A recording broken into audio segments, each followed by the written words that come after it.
Tuni ko September adi nga pathin ni ko masapenahin Lamka sunga peace ground na nampi Taokhomna ding tin Lamka ite hon ahin go ngubin hawin ki khopna hawbu tina ki khopna loading zapi ki khom na ding achu achum be a peace ground na Lamka ite hon an go no hin chai ke ong kapang ding kahin katha num he zengin ahin gong do Lamkai ho chunga jong ki pathu ka sein pathen ni nammi te ki pum khat na dingin hijikin ki gong hi phat theibu ta hen non jong nin zui win ka ki pai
Nampi Angol Taokhomna Le Pathin Taokhomna Lamka Joint Worship Service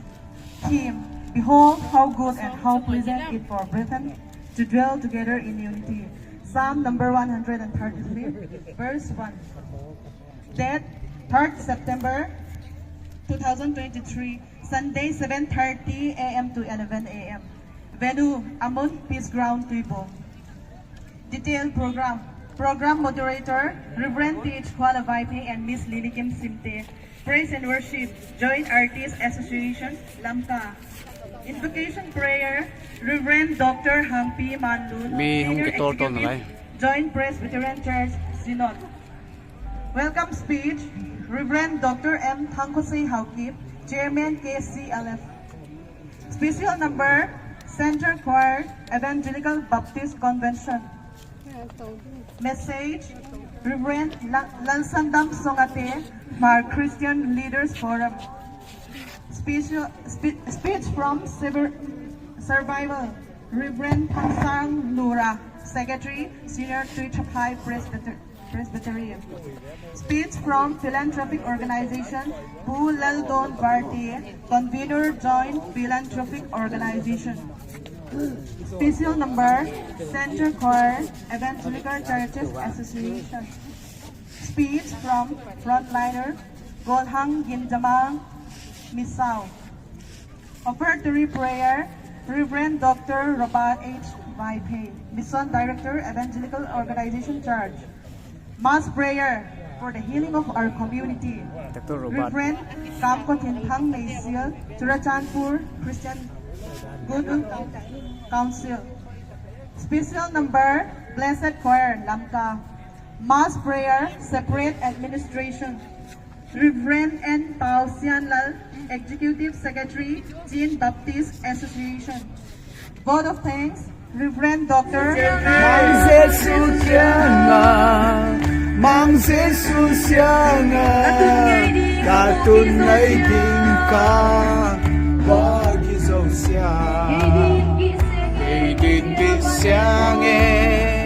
Asiat von Gibo Sesu Bo Hin Pui Te Tuahi Biga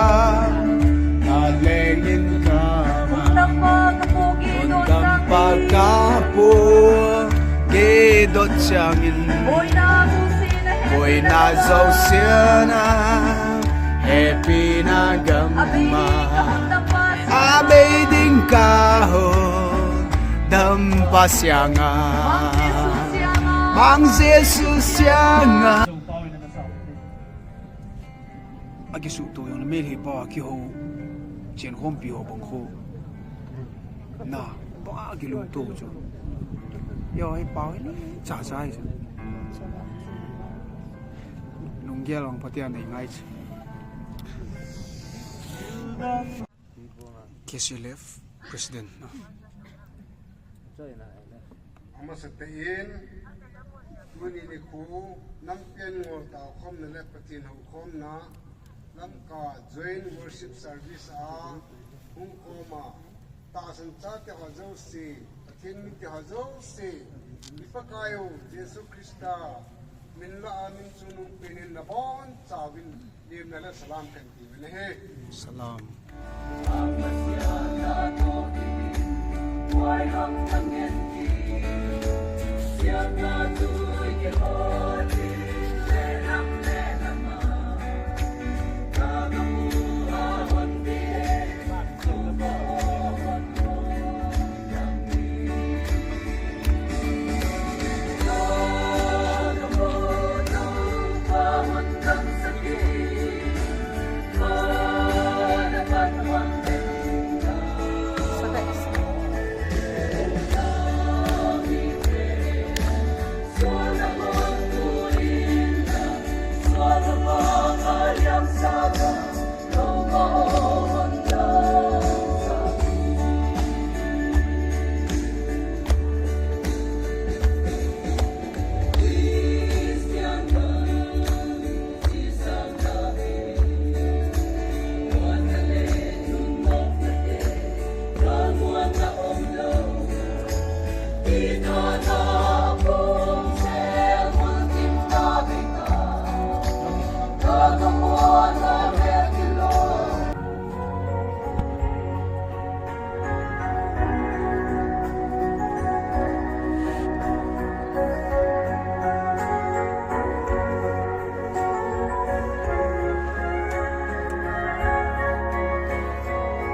thấy gì luôn để cho tam ta la hin zil ngai na ti zau nom thei ong lei loi ha tai nga go longo jonga faltan lo le zo lo di wai bu we join ar ti sa pan la hi na pa cha do mau mu hi lai phải ngày lâu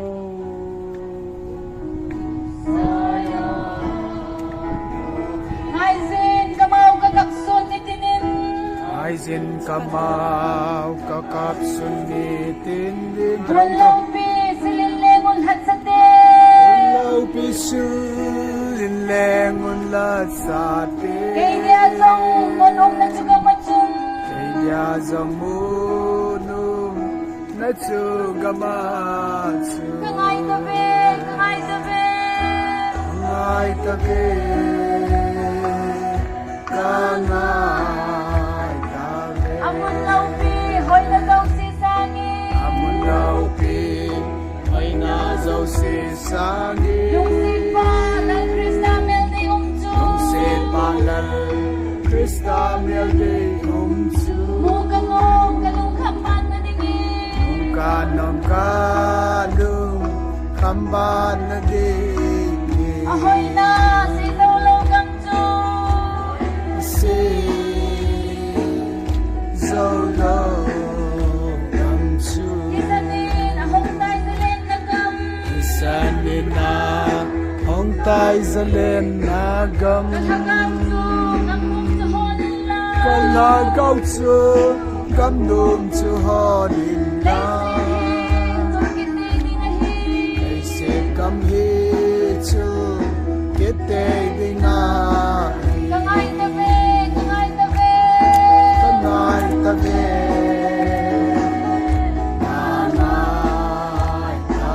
Amun lau pi hoy na daw si sangi lau pi ai na zau si sangi Yung si pa lang Krista mel ni umchu se palan Krista meli Mugamong kalung kapan na dingin kanong kalung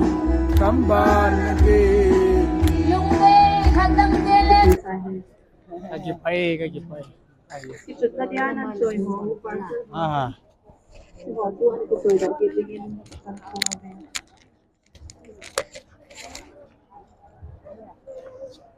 ahoy na si oh kahiye si pao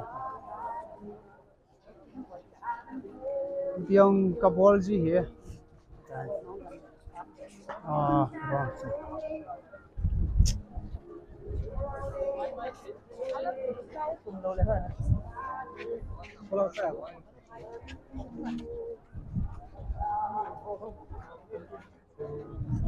quay chúng nào đây là cao được lao view không phải sao ta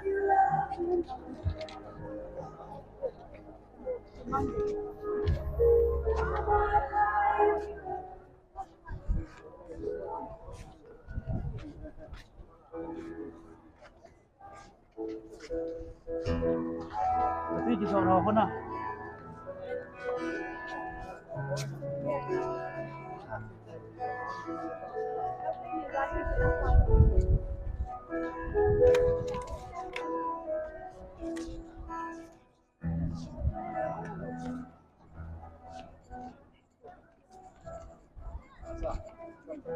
Kata mi.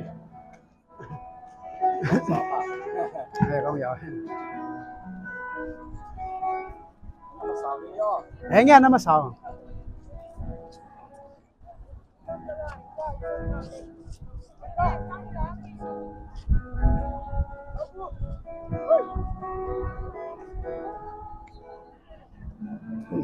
Tuni kin kimanna anum hen ahin gong do alam kai ho chunga ke pathui seyovin ake ong kalal he bangin katha no bin ithanum nai mi him ki ha da hin ki pa ma mai kin gon agon sango ba hoi zo le lon him join patin ma puin gole dai ho akon in jong ei bengu be adia tuibung Christian church a kham tha te ho ho pu na hi jin amo jong pa cha le jeng be ki pa tu seyovin chile Tuni Bible chang te hanu cha Samsung vetan so philosophy ki pum khada le iti hoya ve do mi tam ti lai chu pan sa hin ke pau min zo la kulanga sei ta nge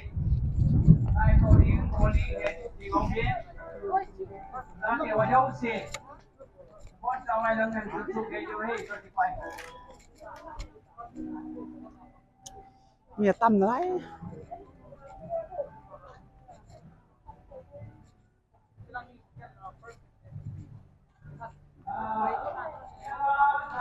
thật thật thật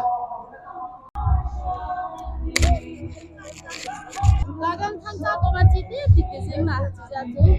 chứ nếu ở bên sai thì cái nào đến nó ngày sau đấy mà hết na như bông ngày sang ngày kia cái bom thì chỉ làm ô lên ra sao đi chỉ bây giờ boy cái nào cả lắm chỉ làm cái mù phạt nào chứ na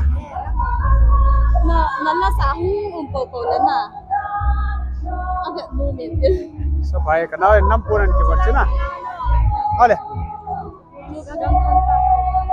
ole cái bao cái ông cái bay nào giải ông khupia ngày gì to la cái sai phải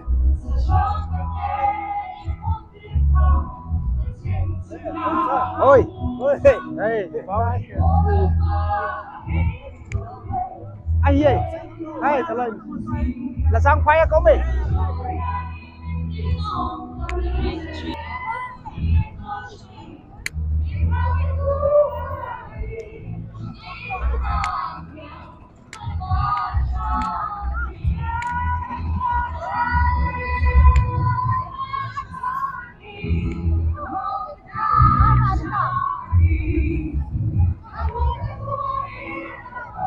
hello join artist no one how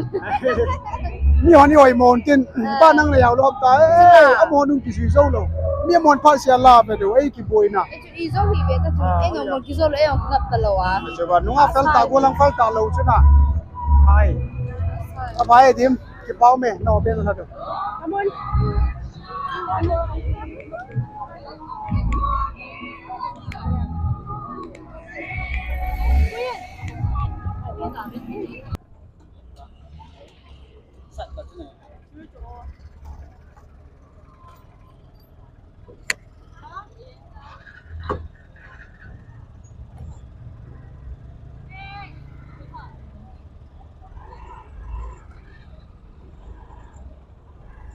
chen siêu chui le bari lim line ta lo choi kire cho onon nunga go ran lai ki pulo ji choi ki pu re mai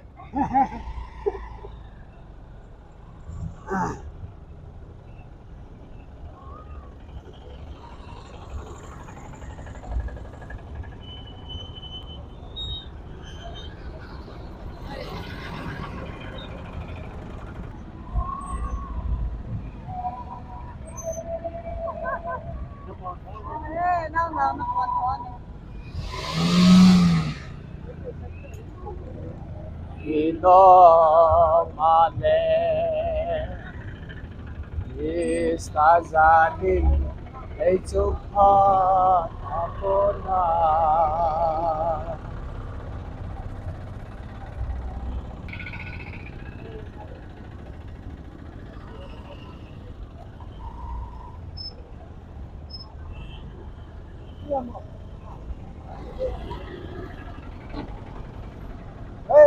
करे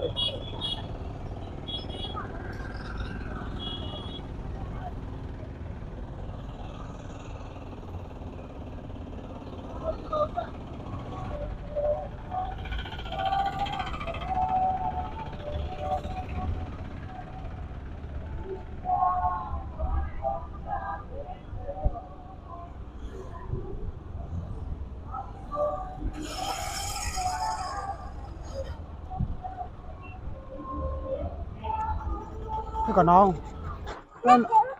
căn choi hung ơi ê hung ơi thế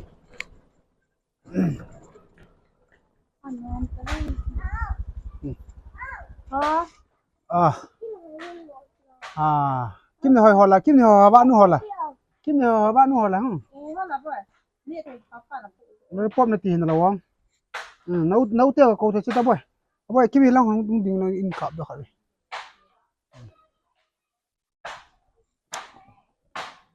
các cái bậy Tuni kin gon anom le zingin zapi ithanom so kevin kayong hitabong mun ho hin katha nomin aji chu ki pum khat ki ti hi pathin thu hin hi zia chu katha no ma kathanop zia chu hat jong ka hat mihim ja thanop na ha de hin kayong hi ti chun to phela sam dam the na la sam aki wangin eji ki pum khat na kin ki gonga chun keong katha no min hat pen ka towin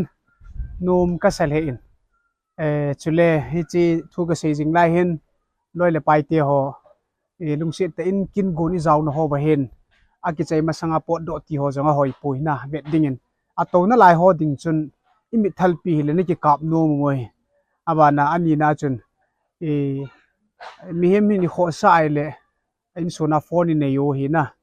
nampun kho sau hi tini lewhan nampun em tha jing ding ai hi ju pathin nam ngai ru veti na khat jong chu hi chon na hi na yong chu pu do ngai ye chuna kit ki hop kit ting ule nampi ki dum khat a ki pun khom na dinga hi ting le nampi mina thil ki go ho hen nam von ho chun sa lewhan ti chu kain sei no ma hi na ha zo in kholanga ka sei la ging be sen langa sei ding ta chu tan ki ge le hen chule ahung la zo se ni he di wen borop theng sa sei na chun ki pum khat ding hi holam kai hon itine gelovam atin ka ki pa etina mo nga jing nei hejun aba sa chu apuna le ki pum khat lo hi ti ai nang ho kyo ta ki bung khat ne jong hi to KCL fati hamna kuki Christian leadership fellowship ati ham leader fellowship ati ham ken ka hetim ta poi KCL ki tia ki form ho hen na sata an chi pi diu jong ka ki nemin ki pum khat na ki ti hi chi pathin jong ilawa thanup da dinga hi e chun ka so pite ho ke yong achi sa hin khoin he ta bong hai kana tu in cho hi hungum talo ding hi ti kinep na lin ta ka nei ji hin sei do jing leng par khan lain pathin thua ka kal son ji ting le kalunga kana pu nat ba ma khat chu khat be kana tu chu sei do jing leng nang KCC na hin ki ho a ipi na sei diam nangin mun na nei lu ding he tia eni kino do na jong anaumin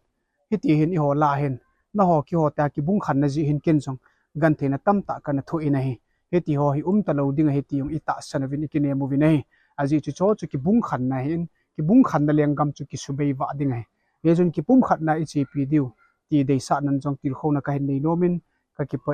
lung chara nei vet pi jin chule dam sela ikimuto ka lai 7 na bon chavin suntin chibai jantin mangpha